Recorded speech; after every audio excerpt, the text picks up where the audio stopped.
নমস্কার, আমার ভুরিভোজ চ্যানেলে সকলকে স্বাগত জানাই। Welcome to my channel Bhurivoj. আজকে বানাবো ক্যারামেল পুডিং। খুব সহজ পদ্ধতিতে মাত্র 3টে উপকরণ দিয়ে কিন্তু এটা তৈরি হয়ে যাবে। প্রথমে লাগবে আমার চিনি দিয়ে ক্যারামেল তৈরি করে নেব। এখানে 3 চামচ চিনি দিয়ে দিলাম, একটু সামান্য একটু জল দিয়ে দেব, দিয়ে ক্যারামেলটা তৈরি করে নেব। আঁচটা একদম কমিয়ে রেখে চিনিটাকে একটু ঘন ঘন নেড়ে নেব যতক্ষণ না পর্যন্ত এর কালারটা চেঞ্জ হয়ে যাচ্ছে।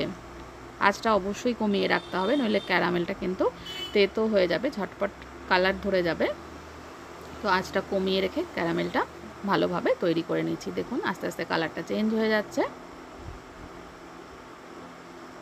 ক্যারামেল তৈরি হয়ে গেলে আমি ঝটপট করে গ্যাসটা নামিয়ে এটা একটা পাত্রে, যে পাত্রে পুডিং তৈরি করব সেই পাত্রে ঢেলে নিচ্ছি। এটা যেহেতু ঠান্ডা হলে জমে যাবে, তো গরম থাকা অবস্থায় কিন্তু ঝটপট এটা ঢেলে নিতে হবে। আমি একটা টিফিন বক্সের মধ্যে পুডিংটা তৈরি করব। একটা ঢাকা দেওয়া পাত্রে এটা তৈরি করে নিতে হবে। দেখুন এটা ছড়িয়ে নিয়েছি চারধারে। এবার এখানে একটু 1 কাপের মতন দুধ জাল দিয়ে নেব।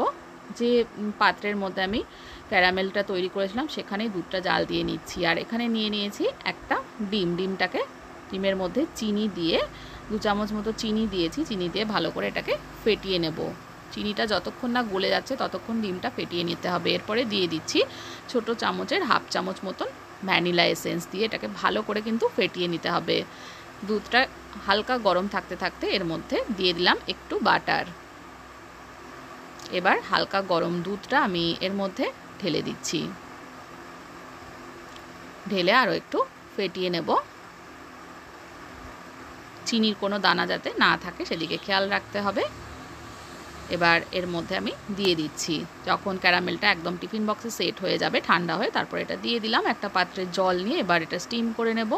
ঢাকা দিয়ে দিলাম 30 মিনিটের জন্য। এবার 30 মিনিট পরে গ্যাসটা অফ করে আমি ঢাকাটা খুলে নেব। দেখুন এটা তৈরি হয়ে গেছে। এটা বোঝবার জন্য একটা টুথপিক নিয়ে এভাবে দেখে নিতে হবে টুথপিকের যাতে গায়ে লেগে আছে নাকি। যদি লেগে না থাকে বুঝতে হবে এটা তৈরি হয়ে গেছে। 30 মিনিট লাগবে এটা হতে। তো এবার ফ্রিজে আমি এটা 2 ঘন্টা রেখে দিয়েছিলাম। 2 ঘন্টা পরে চলে এসেছি। ছুরি দিয়ে চারপাশটা একটু ছাড়িয়ে নেব। এবার একটা প্লেট নিয়ে নিয়েছি। বক্সটা উল্টো করে পুডিংটা টিফিন বক্স থেকে বার করে নেব। দেখুন কত সুন্দর তৈরি হয়ে গেছে। খেতে ভীষণ টেস্টি হয়। আর বাড়িতে থাকা উপকরণগুলো দিয়েই ঝটপট কিন্তু এটা তৈরি হয়ে যায়। রেসিপিটা ভালো লাগলে আমার চ্যানেলটা যারা এখনও সাবস্ক্রাইব করেননি তাদেরকে অনুরোধ করব সাবস্ক্রাইব করে নেবার জন্য। দেখুন কত টেস্টি পুডিং একদম রেডি খাবার জন্য।